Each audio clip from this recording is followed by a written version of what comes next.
പാർട്ടികൾക്ക് അതീതമായിട്ടുള്ള ഒരു ഊർജ്ജമായിട്ടാണ് VS ഉണ്ടായിരുന്നത്.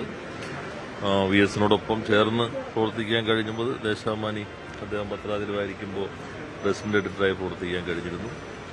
നമ്മുടെ രാഷ്ട്രീയത്തിന് കുറെ കൂടി ഉയർന്ന മൂല്യങ്ങളും അതോടൊപ്പം തന്നെ സാധാരണയിൽ നിന്ന് വ്യത്യസ്തമായ പാരിസ്ഥിതിക മാനങ്ങളെല്ലാം നൽകിയ ഒരു ഉറച്ച കമ്മ്യൂണിസ്റ്റായിരുന്നു സർ VS. എല്ലാവരും VS ആയതുകൊണ്ട് തിരിച്ചു വരും എന്നുള്ള പ്രതീക്ഷയിലായിരുന്നു. അദ്ദേഹത്തിന്റെ ഇച്ഛാശക്തി, നിശ്ചയദാർഢ്യം അതെല്ലാം വഴി തിരിച്ചു വരും എന്നുള്ള പ്രതീക്ഷയിലായിരുന്നു. പക്ഷെ VS വിടവാങ്ങി വല്ലാത്ത ഒരു ശൂന്യത കേരളീയ സമൂഹത്തിനാകുണ്ട്. ശ്രീ തോമസ് ഐസക് ടെലിഫോൺ ലൈനിൽ ചേരുകയാണ്. ശ്രീ തോമസ് ഐസക് എങ്ങനെ അനുസ്മരിക്കുന്നു VSനെ?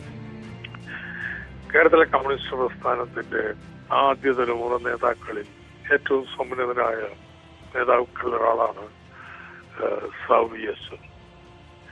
പക്ഷേ തന്റെ സമകാലീനരായ നേതാക്കന്മാരിൽ നിന്നെല്ലാം VSനെ മാറ്റി നിർത്തുന്ന ഒരു പ്രധാനപ്പെട്ട ഘടകമുണ്ട്. അത് അദ്ദേഹം ഏറ്റവും പാവപ്പെട്ട തൊഴിലാളി കുടുംബത്തിൽ ജനിച്ച് തൊഴിലാളിയായി ജീവിച്ച് അവരെ സംഘടിപ്പിച്ച് ഏറ്റവും സമുന്നതരായ നേതാവായിട്ട് വളരുകയാണ് ഉണ്ടായത്. അതില് അദ്ദേഹത്തിന്റെ ഏറ്റവും വലിയ സംഭാവന അത് ഇന്ത്യയിലെ തന്നെ കർഷക തൊഴിലാളി പ്രസ്ഥാന ചരിത്രത്തിൽ രേഖപ്പെടുത്തും. കേരളത്തിലെ കർഷക തൊഴിലാളികളെ സംഘടിപ്പിച്ച് ആത്മാഭിമാനമുള്ള ഒരു തൊഴിൽ സേനയാക്കി മാറ്റിയതാണ് അദ്ദേഹത്തിന്റെ പ്രധാനപ്പെട്ട സംഭാവനകളിലൊന്ന്.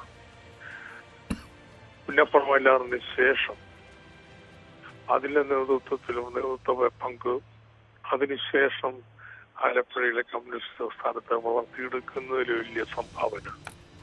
അങ്ങനെയാണ് 56 ഐക്യ കേരളം ഉണ്ടാകിയ 57 തെരഞ്ഞെടുപ്പിൽ ഏറ്റവും കൂടുതൽ കമ്മ്യൂണിസ്റ്റ് സ്ഥാനാർത്ഥികൾ ജയിച്ചു വന്ന ജില്ലകളൊന്നായി ആലപ്പുഴ മാറിയത്.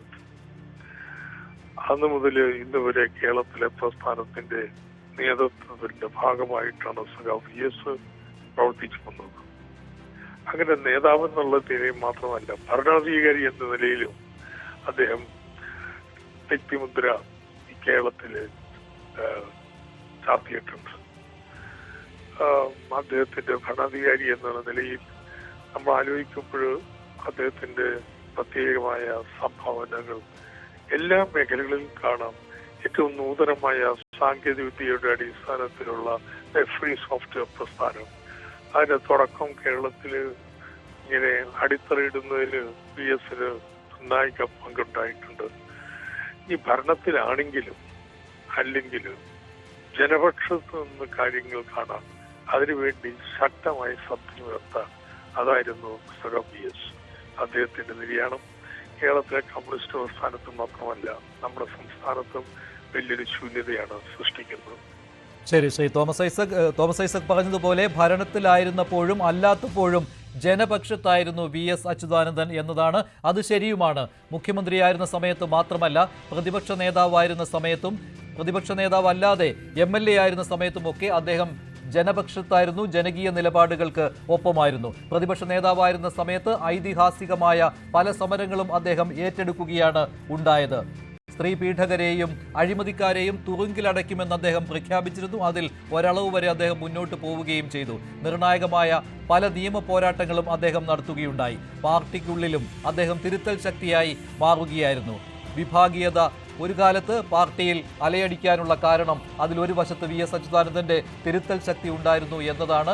പാർട്ടിയിൽ അദ്ദേഹം ബദൽ ശക്തിയായി പലപ്പോഴും ഉയർന്നു വരികയും ഉൾപാർട്ടി വേദികളിൽ അദ്ദേഹം തന്റെ നിലപാടുകൾ ശക്തമായി ഉന്നയിക്കുകയും ചെയ്തു. വെളിയിൽ അദ്ദേഹം ജനപക്ഷത്തായിരുന്നു. അതേപോലെ തന്നെ എതിർ രാഷ്ട്രീയ പ്രസ്ഥാനങ്ങളിലെ ജീർണതകൾക്കെതിരെയും അദ്ദേഹം അതിശക്തമായി പോരാടി. അഴിമതിക്കെതിരെ പോരാട്ടം നയിച്ചു, നിയമ പോരാട്ടങ്ങൾ നടത്തി, അതിൽ വിജയം വരിച്ചു.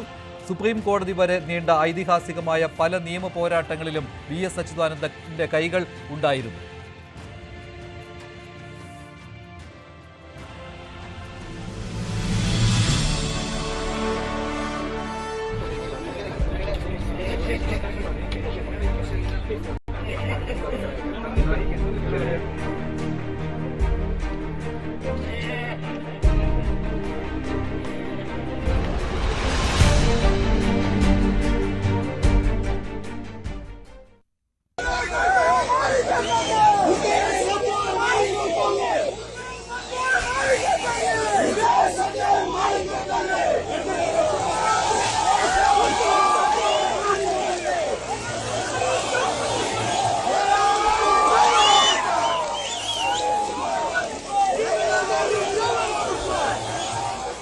VS ഒരു പേരല്ല, അതൊരാശയമാണ്.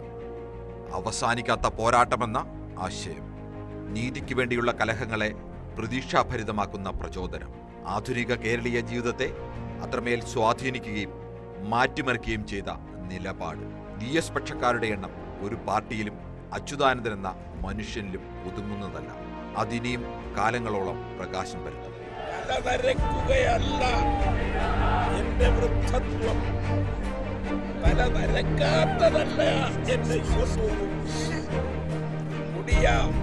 ദുഷ്പ്രഭുത്വത്തിൻ തിരുമുമ്പിൽ തലകുനിക്കാത്തതാണെന്റെ യൗവനം. കേരളത്തിന്റെ പ്രതിപക്ഷ നേതാവ്. ചരിത്രം VS അച്യുതാനന്ദൻ എന്ന രാഷ്ട്രീയ പ്രവർത്തകനെ ഇങ്ങനെയാകും അടയാളപ്പെടുത്തുക. പാർട്ടി സെക്രട്ടറി ആയാലും മുഖ്യമന്ത്രിയായാലും VS പ്രതിപക്ഷ നേതാവായിരുന്നു. ജനം പ്രതിപക്ഷത്തു നിന്നപ്പോഴെല്ലാം ജനങ്ങളുടെ ശബ്ദമായിരുന്നു. ജനങ്ങൾക്കും ഭാവി തലമുറകൾക്കും ഒരു തരത്തിലുള്ള ക്ഷീണവും വരുന്നതല്ല എന്ന് പഠന റിപ്പോർട്ട് ലഭിച്ചതിന് ശേഷം മാത്രമേ കൂടംകുളം പദ്ധതിയുമായി മുന്നോട്ട് പോകാവൂ. പ്രകൃതി സംരക്ഷണമാണ് വികസനത്തിന്റെ ആദ്യ പാഠമെന്ന് ഉറക്കെ ആവർത്തിച്ച് കലഹിച്ചു ബോധ്യപ്പെടുത്തിയ കമ്മ്യൂണിസ്റ്റ്.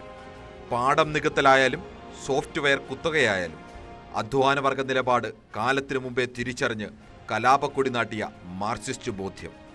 പിണങ്ങിപ്പിരിയലല്ല, ഉള്ളിൽ നിന്നുള്ള തിരുത്തലാണ് പ്രായോഗികതയെന്ന് തെളിയിച്ച വിപ്ലവകാരി.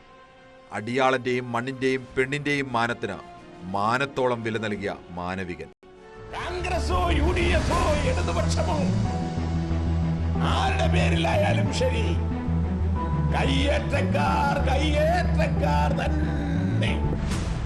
അവരെ അവിടെ നിന്ന് ഇറക്കി വിട്ട് അവർ പണിതിട്ടുള്ള കെട്ടിടങ്ങൾ അടിച്ച് നിരത്തി അതെല്ലാം തന്നെ കേരളത്തിന്റെ വകയായി മാറ്റുക തന്നെ ചെയ്യും ഈ ഗവൺമെന്റ് എന്നതിൽ സംശയം വേണ്ട.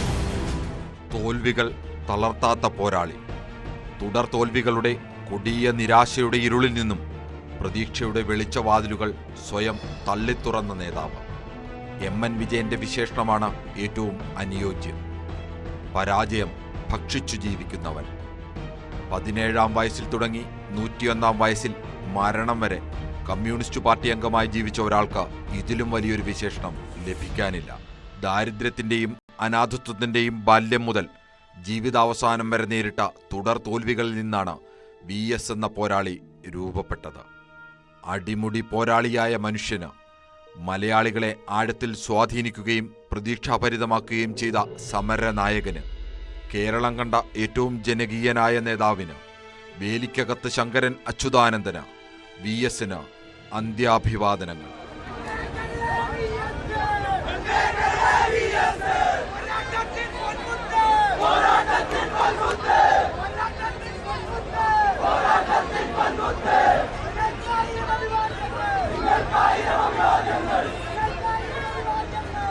കിരൺ ബാബു, ന്യൂസ് 18. ഒരു കാലത്ത് അലയടിച്ചിരുന്ന മുദ്രാവാക്യമാണ് കണ്ണേ കരളെ VS ഞങ്ങളുടെ നെഞ്ചിലെ റോസാപ്പൂവേ. ഈ മുദ്രാവാക്യം VS ഏത് വേദിയിലെത്തുമ്പോഴും അവിടെ അണികൾ മുഴക്കിയിരുന്നു.